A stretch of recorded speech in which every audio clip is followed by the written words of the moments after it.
Good afternoon and welcome to the virtual college exploration series for all Illinois students, brought to you by the Illinois Association for College Admission Counseling and StriveScan.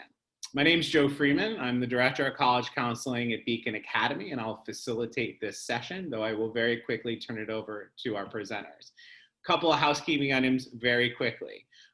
You can use and should use the question and answer button to type your questions to the presenters at any time during the presentation. Your camera and your microphone are off. You are muted and your video is off. Panelists cannot see you and they cannot hear you.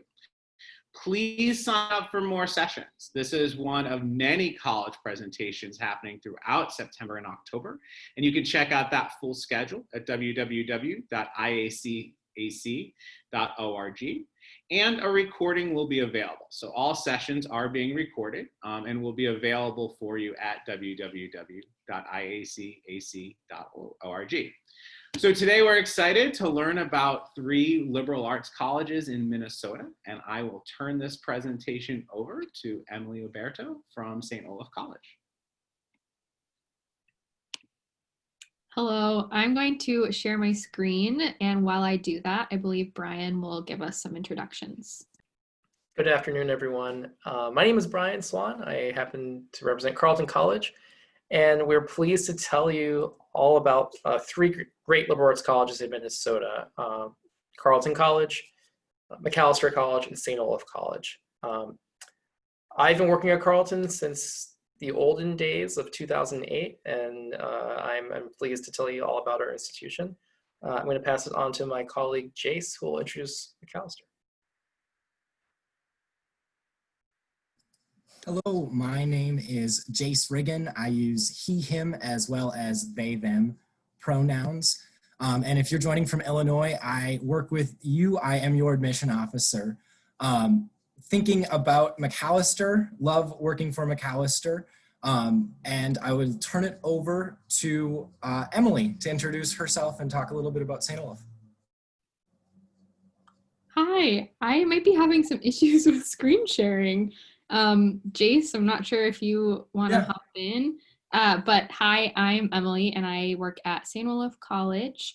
I am one of the admissions officers. I'm also a St. Olaf alum. I graduated in 2018. And I now work with students from the great state of Illinois. And I also use she, her pronouns. And as we get our technical presentation figured out, just to reiterate, I'm Brian Swan. I work at Carleton. I use he, him pronouns. I've been working at Carleton since 2008. I graduated from Carleton in 2005, and I'm pleased to be with you today. I used to have Chicago and Illinois as my territory, but now I am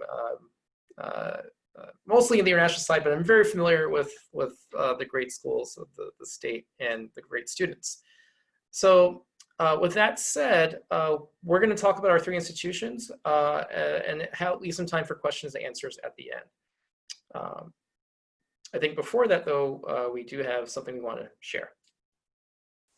Yeah, before we began our presentation, our 3 institutions just wanted to take a moment to address some happenings in the state of Minnesota, to share that the murder of George Floyd by Minneapolis police still weighs really heavily on the hearts and minds of the residents of Minnesota.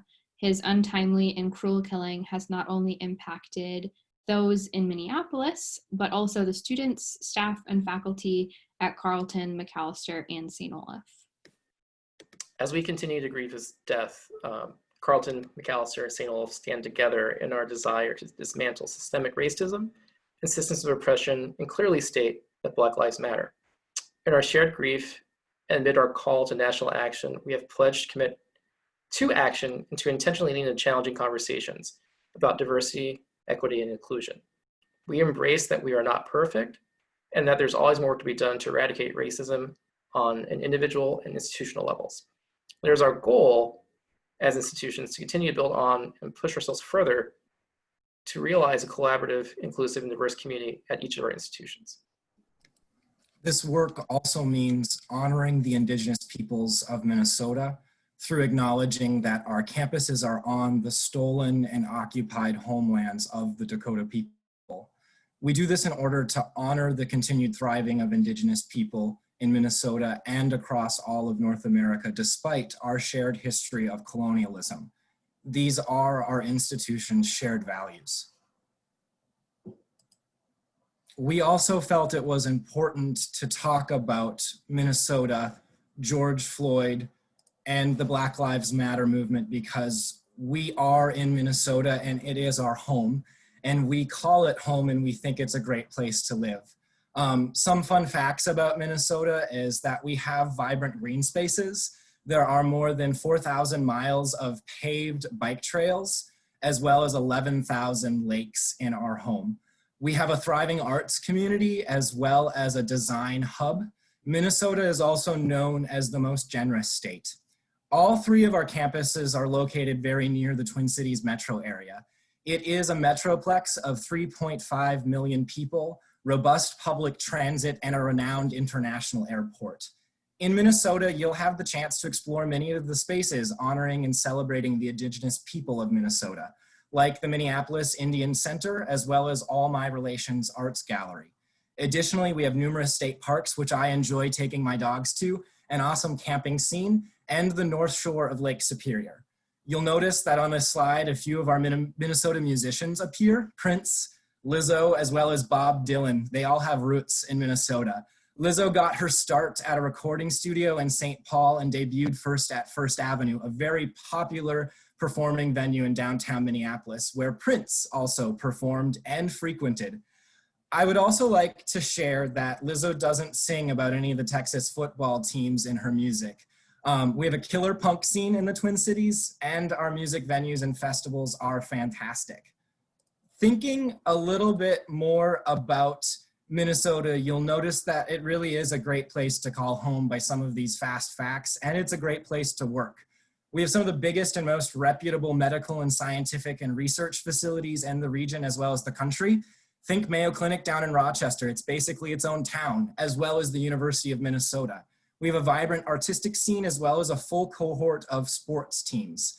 Even as admission professionals, we'd be happy to rave about Minnesota and tell you what a great place it is to live. Lastly, I'd like to talk a little bit about sunshine. It's not that dissimilar to the friends joining from Illinois and Chicago. We like to talk about our sunshine hours, especially for students coming from out of state. There's plenty to do here. Many of you may be wondering what it's like a little bit further up north.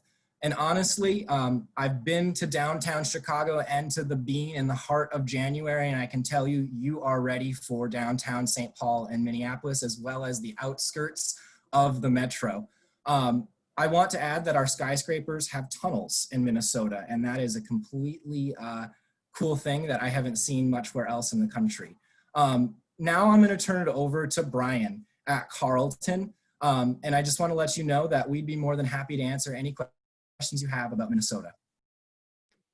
Thank you, Jace. And yeah, as we continue our presentations, if you have questions, feel free to type them in the Q&A, and we'll be sure we leave time to address them at the end. And so I've only got a short amount of time to tell you about Carleton, but I can tell you it's a phenomenal place. There's a great shot of our campus right on the banks of the Cannon River in Northfield, Minnesota. Northfield is about 45 minutes away from Minneapolis, St. Paul, and it's a small town, about 20,000 people. So if you're looking for that really kind of small quintessential college town feel, you're going to get it in Northfield. But it's not so small that we don't have the creature comforts you may be used to in your area. There's places to shop, places to get things like Target and Walgreens, but as well as then some really nice local restaurants and even a cupcake shop a couple blocks from our campus. We also share Northfield with St. Olaf, and I know Emily will talk about that in a second, but it's nice that you're in the small town, but you're also near the metropolitan area of Minneapolis, St. Paul. Carleton has about 2,000 students total from all 50 states. 11% of our students are international. We really draw students from across the world because of that education we can provide. And so getting into what we are known for, if you get to the next slide, Jace. Carleton is a place that, for a liberal arts and science institution, sometimes people are surprised the number of our students who major in STEM. Typically 45% of our students are math science aligned, but then you also have a good number of students who are involved in social sciences, a strong number who are also involved in the arts humanities. Being a liberal arts college, though, you have access to every department when you start at Carleton, and so it's not unusual to find someone who will be majoring in biology who's also active in the theater department, and so on. Carleton's also a place that has a tremendous amount of reputation in terms of how our professors interact with our students, the sustainability initiatives that exist on our campus, and the preparation we provide for graduate school. Next slide, please. So one important thing to know about our academics at Carleton, our calendar is different than most places. We operate on a trimester schedule. We break the year into 3 10-week terms. Each trimester, you take 3 classes at a time. So what you take in your fall will be different than your winter and will be different than your spring. This gives students a tremendous amount of flexibility to pursue multiple things and really have that interdisciplinary sort of education. There really isn't a core curriculum at Carleton. And so you can come in Carleton and really explore as your heart is tend to. Carleton also makes it really easy to study abroad. That trimester calendar makes it really easy to spend your fall abroad, and then be on campus in the spring, or be abroad in the winter, or be abroad in the spring, whatever works for you. I think it's also important to know that research is required at Carleton. You can't finish a degree without doing what's called a comprehensive project or a comps project. This is like a thesis that you'll direct and design your senior year, and everyone does this at Carleton, regardless of your major. This is a great opportunity to really think critically and deeply about something you're passionate about. Finally, I'd be remiss if I didn't mention that trimester calendar also gives you great opportunities to pursue internships and externships through our Career Center. Our winter break at Carleton is actually 6 weeks long, from Thanksgiving until New Year's, which gives you a nice chunk of time to maybe explore a different career than maybe you had been exposed to. Next slide, please. I know I'm running out of time, so I'm going to move quickly. If you care about rankings, and I always see taking rankings with a grain of salt, but Carleton's typically ranked #1 in quality undergraduate teaching. We're always ranked as one of the top 10 liberal arts colleges in the US. That being said, that's not why I chose Carleton. I chose Carleton because the professors were phenomenal, and they really did a great job of creating collegial atmosphere. You're never going to be too busy to talk to professors. They're never going to be too busy to talk to you. And more often than not, the professors don't want you to call them professor. They want you to call them by their first name. And so all the professors in this slide, whether it's Fred or Anita at the top, Stefan and Marty at the bottom, some of them I've taken classes with, some of them I've got to know professionally. They're all wonderful, down-to-earth people. They really want to work with you in the classroom, as well as be mentors outside of that. Next slide, please. Carleton is also a very residential campus, like all of our campuses. You have students who spend the majority of their time with us, living on campus and getting involved in activities. So at Carleton, 96% of students live on campus. You have over 50% of our students involved in our Center for Civic and Community Engagement, volunteering in our community every year. And for a student body of 2,000, there are about 200 different student-run clubs, organizations. Ultimately, if there's something you're passionate about, you want to get involved in, it's really easy to do at Carleton, whether you're creating a club or continuing something you already know you're passionate about. As an institution, the visual and performing arts are very open to all students who want to get involved, whether you have experience or not. I took bass guitar lessons for the first time at Carleton, and I'm a terrible bass player, but I love that I had a chance to try something different out of my comfort zone. Additionally, Carleton's a place where students really get involved in athletics of some sort, whether it's club, intramural, or varsity sports. Carleton has a reputation for being a really strong ultimate Frisbee school, and that is true, but we're also strong in rugby, golf, tennis, and many other sort of varsity sports that you are more aware of. And finally, I'd be remiss if I didn't mention that Carleton's a place where there are a lot of traditions that are sweet and goofy. This tradition that I'm sharing on the screen and the flowers at the mailboxes is Friday Flowers. We bring a florist to campus every Friday, and students can buy flowers to put in their friends' mailboxes. It's one of those things that is not romantic at all, but really just kind of a sweet gesture in a way for students to show that they care about each other. Next slide, please. The other things that I think are important to know about Carleton, obviously the academics and the social life are great, but the culture of Carleton. It's a place where people really are friendly, inclusive, but also curious. They really want to learn for the sake of learning rather than learning just to get a grade. Carleton students take their academics seriously, but they don't take themselves too seriously. And I think as an institution, Carleton allows itself to be shaped by what students want to see happen. That's part of the reason why we have Wind turbines. Carleton was the first college in the United States to own its own utility grade wind turbine. We get about 50% of our energy from the 2 wind turbines that we have. We also just installed geothermal heating and cooling plant.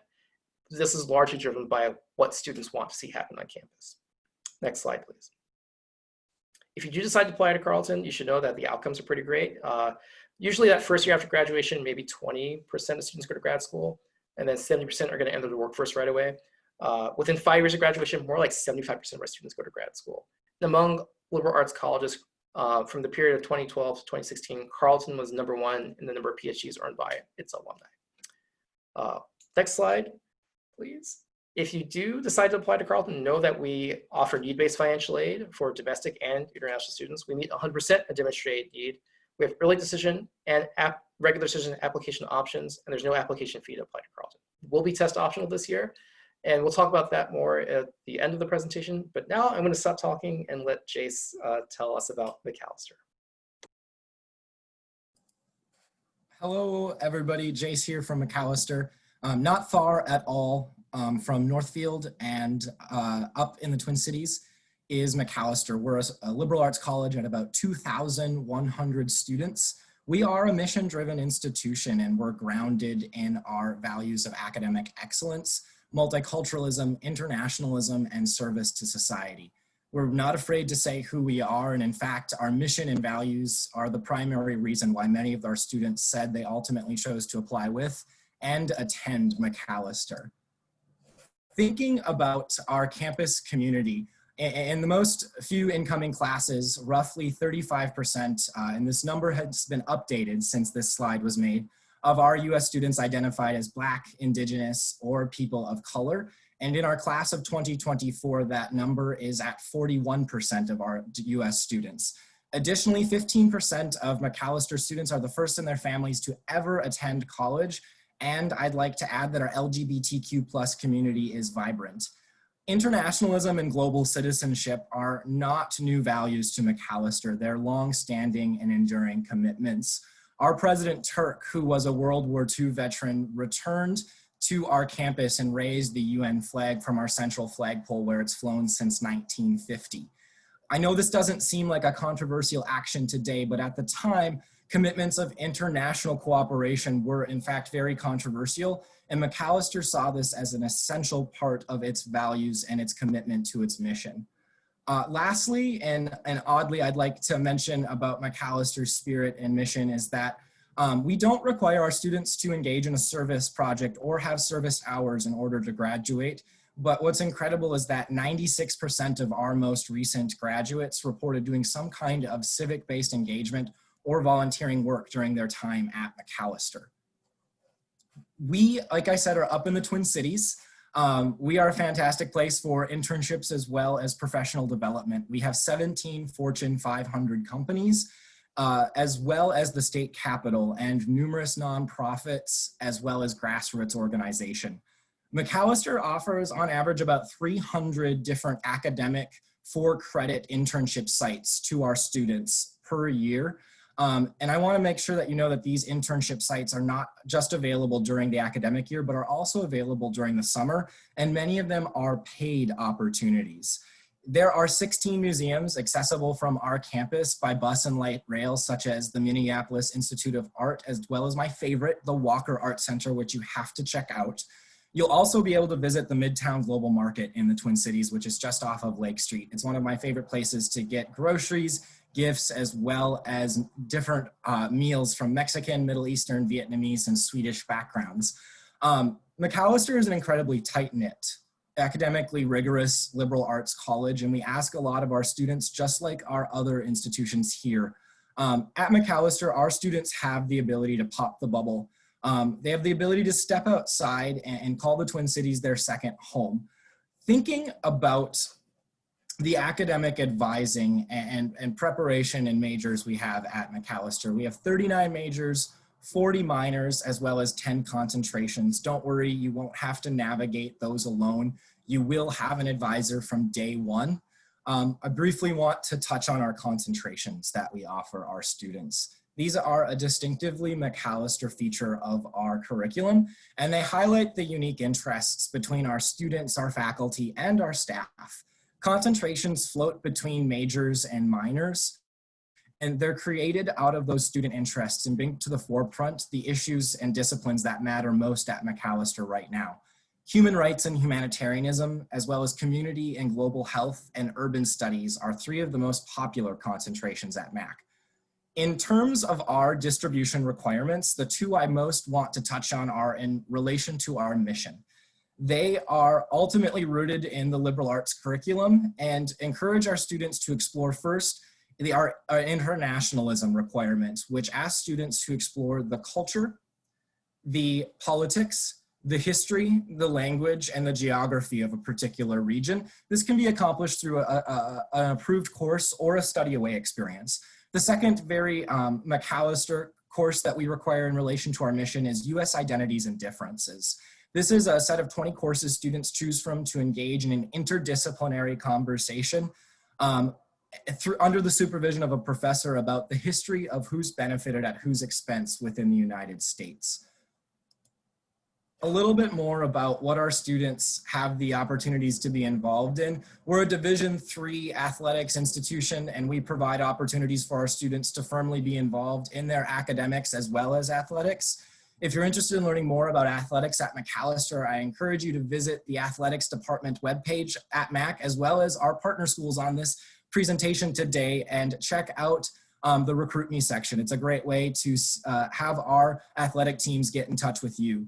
You have the ability to join a student group or ensemble at Macalester, find 4 friends and a person like me to be your advisor, and you do have a student organization. I'd like to also say another unique opportunity at Macalester are our special interest communities. They provide learning experiences and opportunities to connect and small communities beyond the classroom.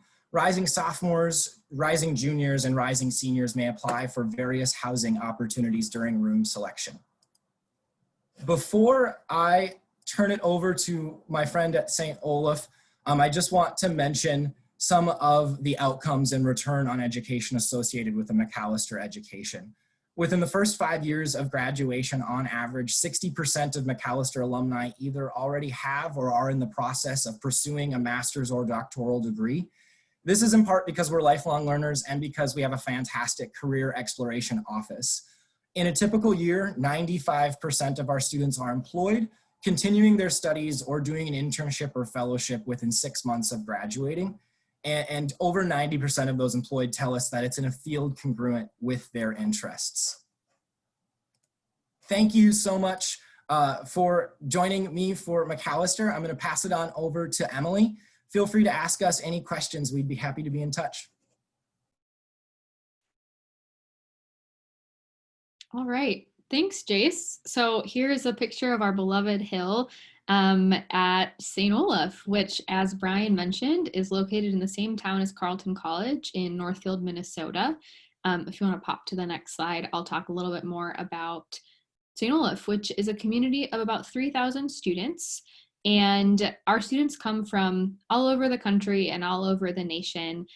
Being in Minnesota, obviously we have 4 seasons here. So this is a nice winter picture for you. But St. Olaf's been around for a little while. And I think most notably, we were founded by Norwegian Lutheran immigrants. So I'll talk a little bit about the Norwegian heritage and the Lutheran heritage and kind of where we are today.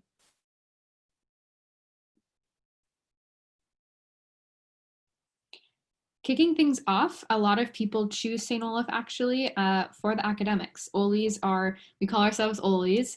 Olis are super curious people and they really love learning, and so they come together at St. Olaf to pursue a wide variety of different majors and programs and concentrations. And the way that it works at St. Olaf is you actually don't have to declare your major until the end of your sophomore year, and so a lot of students spend their first 2 years just taking classes and figuring out what they're interested in. The way our curriculum is structured, about a third of your classes is actually your major, and then a third is electives, and a third is a general education curriculum. And so a lot of students will double major or do a major with a concentration, which functions kind of like a minor, if you've heard of minors.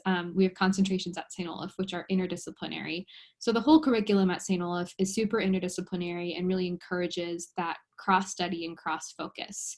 We also run on a 4-1-4 academic calendar. So students take about 4 classes in the fall and 4 classes in the spring. And then we have a January term, or a J term, which we call interim, which is that one in the middle, because you just take 1 class for the month of January. And so this is a great time to maybe take a class on campus and dive into a new subject, or do an internship, or to focus in on some research. A lot of students will participate in some sort of experiential learning opportunity while they're at St. Olaf. Want to jump to the next slide? St. Olaf is also very well known for study abroad. We've been ranked #1 for about 11 years for the number of students that we send abroad. So I think this really ties into that whole experiential learning component of St. Olaf, because about 75% of our students will study off campus at some point. We have relationships with over 100 countries and over 100 programs over several different countries and continents. So that J term is also a great time to study abroad. We have about 30 different St. Olaf specific programs that St. Olaf professors take students abroad, such as pictured here is the Peruvian medical experience. So there's lots of different program-specific opportunities. We also have opportunities to go take classes at universities abroad and be an international student for a semester or for a year. We have the global semester, which takes students to 5 different countries over the course of 1 semester. And the whole fantastic piece of study abroad is making it financially affordable for students. So we have a great office that works with students. The global semester is actually tuition neutral. So thanks to a generous gift to the college, it's no additional cost for students to study abroad on the global semester for a semester.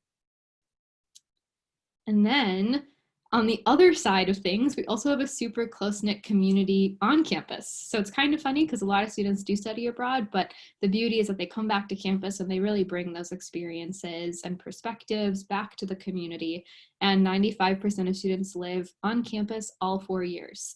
So we do have used to be called an intensely residential community, but students really choose St. Olaf for that community because they want to be there. And so about 40% of our students come from Minnesota, but even with having so many students from Minnesota, they don't really go home on the weekends. They like to stay and participate in various activities. We have a very active student body with over 200 clubs and student organizations. So there's always a lot to do on the weekends, going to different organizations, events and things.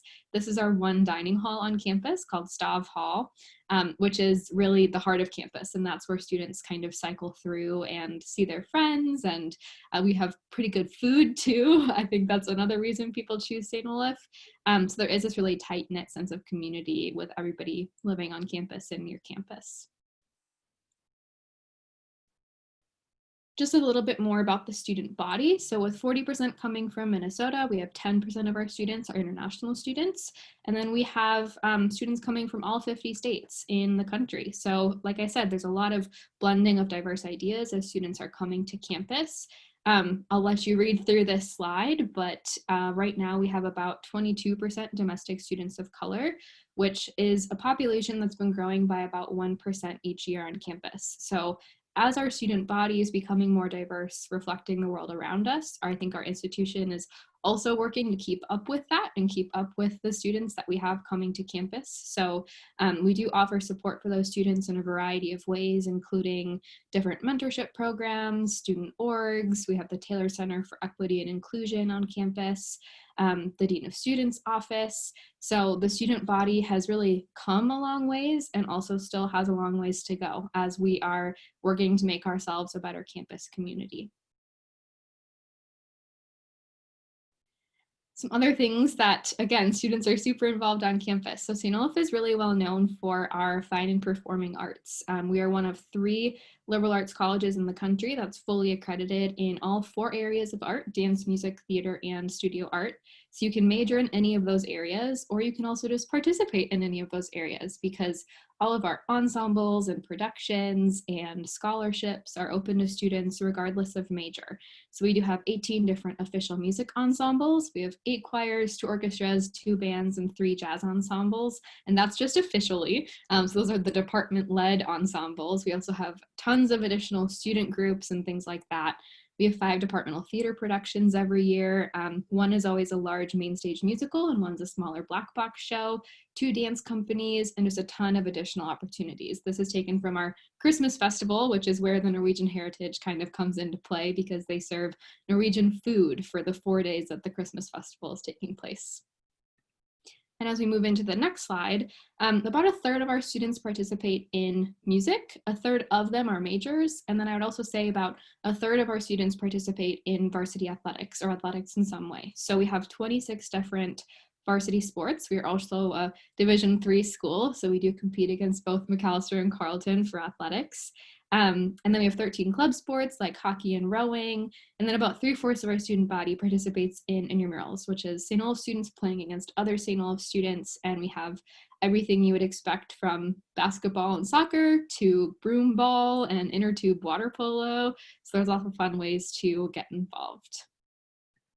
I believe our next slide will talk about our religious affiliation. So I also mentioned we are founded by Lutherans. We're still affiliated with the Evangelical Lutheran Church of America. Obviously, Saint is in our name. But again, I think as our college is adapting, religion at St. Olaf is really what students make it to be. So for students who are seeking a spiritual experience, we can absolutely make that happen. We have 11 different religious organizations. This is Bow Chapel, which offers optional daily non-denominational chapel and then an optional Lutheran Sunday service. The only required piece right now is in the curriculum. So there are 2 courses in our general education curriculum, and both take the academic approach to the conversation about religion. So it's really teaching students how to have conversations about faith and values respectfully and competently, regardless of what students actually believe. So regardless of your affiliation or non-beliefs, I think St. Olaf is still a great place to engage in those conversations and learn from one another. And then one other great resource on campus is the Piper Center for Vocation and Career, which students are encouraged to visit as early as their first year to just start having conversations about your interests and things you'd like to pursue. The Piper Center offers $500,000 worth of funding every year for internships that are unpaid or underpaid. So students are really taking advantage of these internship opportunities and networking. The biggest thing is that St. Olaf alumni are very supportive and they really like helping one another. So you're really stepping into a network that's going to be broad reaching. All right, and last slide, this is just all of the admissions officers at St. Olaf. So you'd be lucky to work with me as well as my colleagues this year, and we're happy to help and connect with you throughout this year to walk you through this process. And I think we're gonna turn things over to Brian to talk about application. Yeah, thank you, Emily. So quickly, since we're running out of time, this is a great time to take a shot at the screen, right? We all have different application deadlines and options. We all have early decision, and my colleagues at St. Olaf Macalester have early action. But we're all, I think most importantly, we're all free to apply to, right? Whether you use the Common App, the Coalition application, or apply through Posse or Questbridge, right? There's no application fee. Furthermore, we're all schools that meet 100% demonstrated need. Meaning whatever your family cannot afford to attend our institutions, we can meet that need 100% to make it affordable to attend our institutions. The 2 forms that we all use for financial aid are the CSS profile, as well as the FAFSA, the free application for federal student aid. We also, as I mentioned, have these different deadlines and different sort of partnerships. Both Carleton and Macalester are Questbridge partners. Carlton and St. Olaf are Posse partners. Unfortunately, not for Illinois, but we value these programs, and we know that they do a really phenomenal job bringing amazing students to our campuses. I think our next slide, Emily will talk about how to visit virtually. Yeah, we thought it was important to put up some visit and connection opportunities because this is a pretty unique year that we're heading into, and I think most campuses are going to be a little bit more challenging to just step foot on and get a feel for. So these are all of the various opportunities that our 3 institutions are offering right now. I would say just visit our websites and make sure you're planning ahead. I know Macalester has a limited outdoor campus tour that is by appointment only. St. Olaf has a contactless driving tour, but otherwise all 3 of our schools have really fantastic virtual connection opportunities. So be sure to check those out and just know that we are fully aware of your inability to maybe get to campus, but there are a lot of other ways of making those connections and learning more about the institution and demonstrating your interest in the college beyond just visiting campus in the more traditional sense. So please take any opportunity to connect with us. And I think we're going to end with questions. I know Jace will wrap this up at the very end, but we'd like to open the floor right now if you have any questions for any of the three of us about our institutions. I know one question came in, so I'll kick things off. Brian, does Carleton have a religious and/or Scandinavian affiliation? The answer is no. We are non-denominational. Although that does not mean that we are absent of religious life, right? Carleton has a chaplain's office, which has people who are staff members that represent the Christian, the Jewish, and the Islamic traditions, right? And so there are multiple student groups at Carleton that center around interfaith dialogue as well as specific religious traditions as well. And so even though we don't have a religious or affiliation, we are a place where religion isn't just an afterthought. I'll hop in too. I know it was about Carleton, but we're similar in that sense. Macalester is non-sectarian, but historically was founded by Presbyterian people of faith. And we do have a relationship with the Presbyterian Church today that allows us to operate a chaplain's office on our campus that also engages in interfaith issues as well as pluralistic identity development.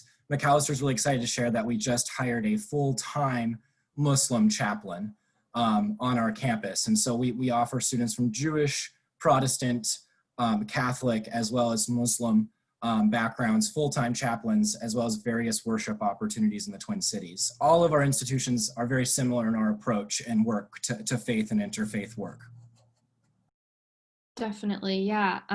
Something I didn't mention was that 18% of our students identify as Lutheran. So in terms of, coming from other faith backgrounds and belief systems, St. Olaf definitely takes an interfaith approach, even though it's grounded in that Lutheran tradition. The interfaith conversations are highly encouraged and structurally supported at St. Olaf. There's a second part to this question that was asked. So it's really talking about the rivalry between the different schools and also specifically deciding between the two schools in Northfield. How does one decide between the two great schools? It's tough, right? It's tough to decide between two great schools in one town, as well as a third great school in St. Paul. Ultimately, I think the nice thing about our location for Carleton St. Olaf is that, yeah, you can easily get to either school's campus. When you're a student at Carleton or St. Olaf, there is a shuttle bus that runs within Northfield that's free for students to utilize, right? You simply just show your ID card and that bus can take you to one campus or the other. Additionally, there's some things that we share, right? We actually do share resources in terms of our library resources and some of our IT resources, right? And so we definitely find ways to collaborate with each other. You can take classes at St. Olaf when you're a Carleton student, and St. Olaf students can take classes at Carleton. The biggest challenge of that is navigating the different academic calendar, right?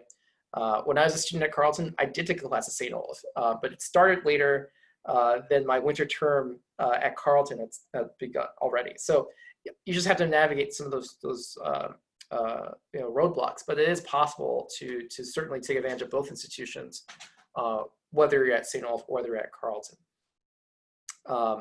What is the rivalry like? I mean, I think the truth of the matter is we're closer friends than we are rivals, right? When we're competing against each other in athletics, yeah, we all want to win against each other. But I think, we all are part of an athletic conference that really values academics, not just, athletic competition. And so, whether, Carleton and Macalester have a tradition for football, playing for the Book of Knowledge. And in Northfield, there's a statue in downtown Northfield. The winner of the football game between St. Olaf and Carleton get to point the eagle that's affixed atop the statue to their campus. And I believe right now it's pointed at St. Olaf. But ultimately, there are, thanks, Emily. There are lots of traditions like that are more in fun rather than in serious kind of, we have to beat you because that's our whole identity. That's not the identity of our institutions. And more often than not, we're finding ways to collaborate with each other rather than be ultra competitive with each other. Do you want to talk about the last part, Emily? How does one decide between the two? Sure. I would echo everything Brian said. And I think this is a really common question we get because students realize that there are 3 really great schools, 2 happen to be in the same small town of 20,000 people. But I would say that each school does have a pretty distinct personality. And I say this because I was someone who had all 3 schools on my college list when I was looking at colleges.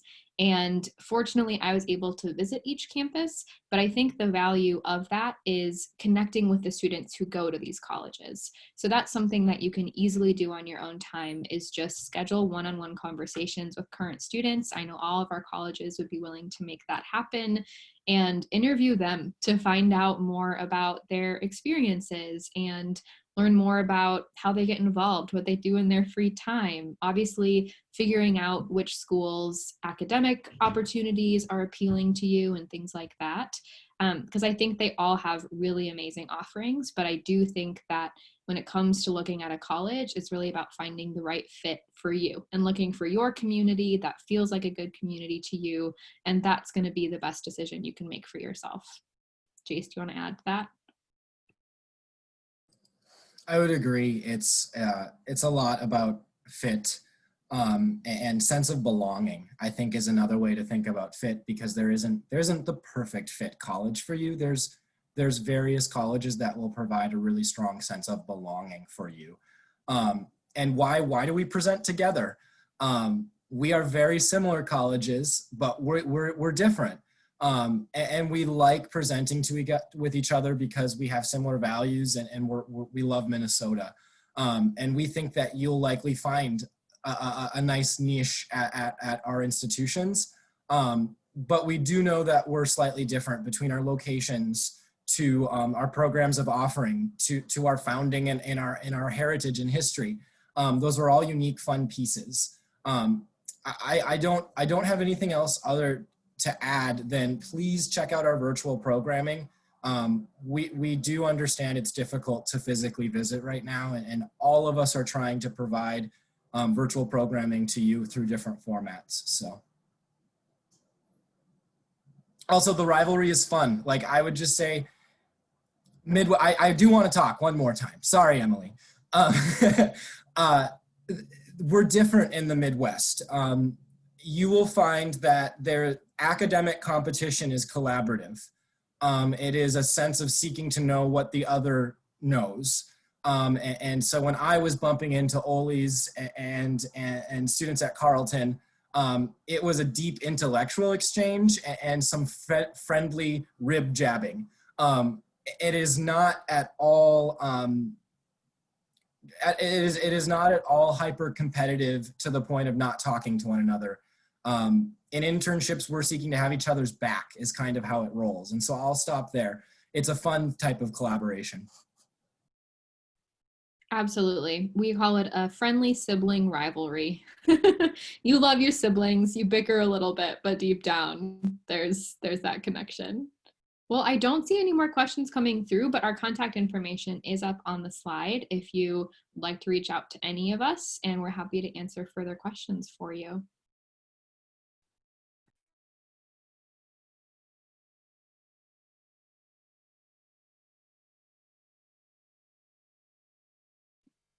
All right. Well, thank you so much to Jace, Emily, and Brian for sharing great information about those 3 awesome liberal arts colleges in Minnesota.